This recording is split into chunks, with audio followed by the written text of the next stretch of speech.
Hello, this is Miss Oliva, and I'm going to go over exponential functions and their graphs. This is from 3.2.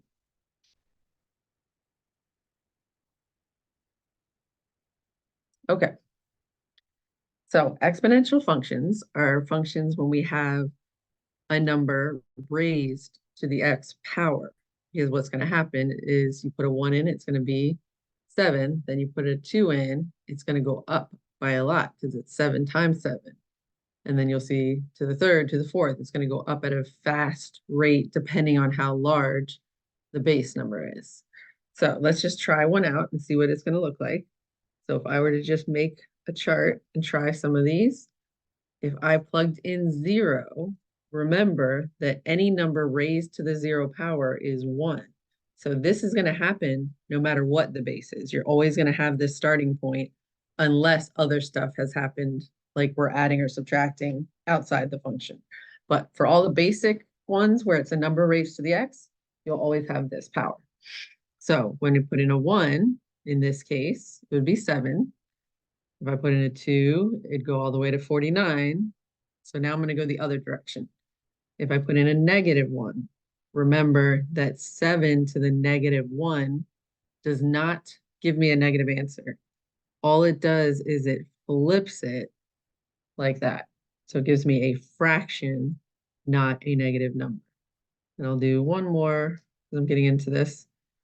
So 7 to the -2 would be 1 over 7 squared, which is 1 over 49. So hopefully you can see that the bigger these negatives get, we're just going to be getting smaller and smaller fractions, but we're never going to get 0. That is why there's an asymptote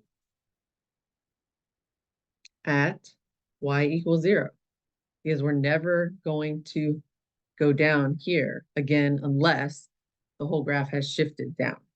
But in the standard form, the kind of the parent graph functions are always going to have the same asymptote, and the whole graph's going to be up here. So 0, 1 is here, 1, 7 is here, 2, 49, we're already getting way, way up here somewhere. -1, 1/7, -1, 1/49. It's just going to keep going closer and closer to 0, but never hitting 0. And this one's just going to go up and up.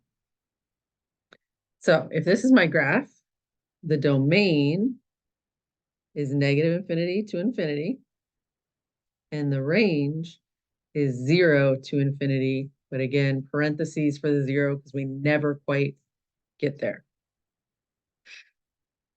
Okay, so what if the base was a fraction? It's going to be similar to this, but not exactly the same. So I'm just going to try some points over here. If I put in a 0, I'm still getting that 1. So that is the same. But if I put in 1, I'm going to get a fraction. If I put in 2, I'm going to get a smaller fraction.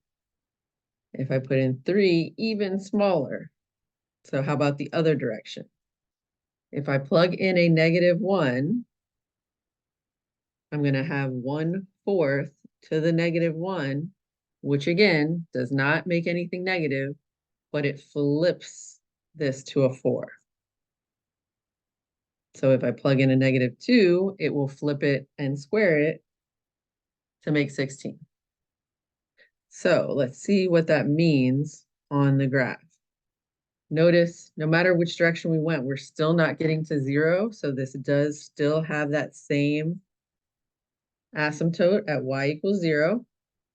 And like we just saw, it still has that same first point at 0, 1. But the big difference is in the last equation, when I started going to the right, it went way up. And to the left is when I was getting those smaller and smaller fractions. Where in this one, it's the opposite. When I plugged in a 1, I got 1/4.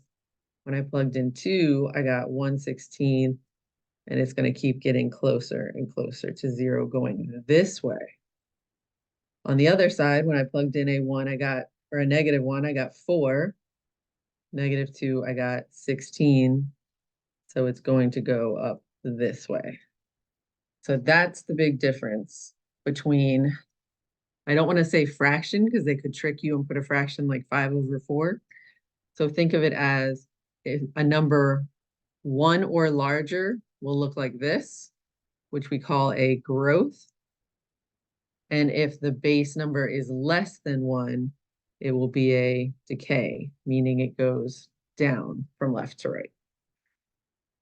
So that's the big difference depending on what type of base number you have. Okay, transformations work the same way that we've seen them work in the past. So to refresh your memory, if I looked at this equation, hopefully most people understand that inside it's going to move us to the left or the right, specifically to the right if it's minus, to the left if it's plus, because it's the opposite of what we would guess. Where outside moves us either up or down, depending on if it's positive or negative. Okay, so same thing here. This is considered inside. So this stuff is going to move us left or right, the opposite of what we would guess.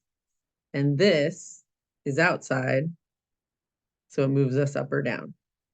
So this function would move left 4 and up 2.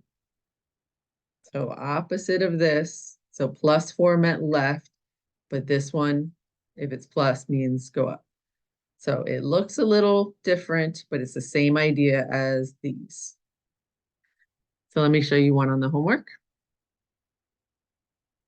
Because thanks to Alex, it's not bad trying these.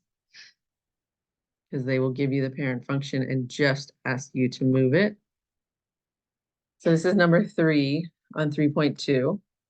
So they have already drawn the function y equals 3 to the x. And they just want us to move it based on this equation.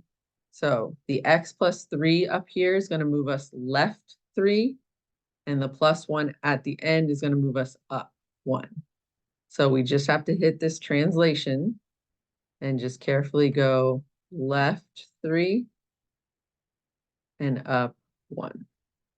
Notice that the whole thing moved up 1. So that